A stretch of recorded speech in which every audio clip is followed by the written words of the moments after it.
وَلَوْلَا أَن ثَبَّتْنَاكَ، بہت اہم آیت ہے یہ، اور اگر ہم نے ہی نہ آپ کے پاؤں جما دیے ہوتے۔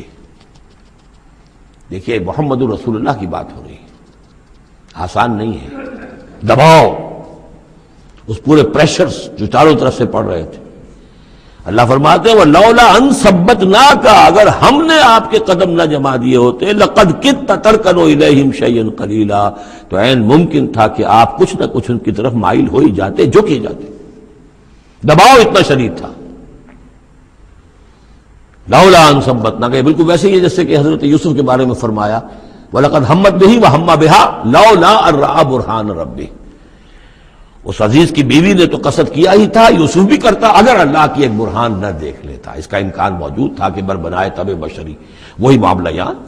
وَلَوْلَا أَن ثَبَّتْنَاكَ، اگر ہم نے آپ کے پاؤں نہ جما دیے ہوتے، آپ کے دل کو جما نہ دیا ہوتا، آپ کو ثبات عطا نہ کر دیا ہوتا، لَقَدْ كِدتَّ، آپ تو قریب ہو گئے تھے، تَرْكَنُ إِلَيْهِمْ کہ کچھ شَيْئًا قَلِيلًا ان کی طرف جھک جائے۔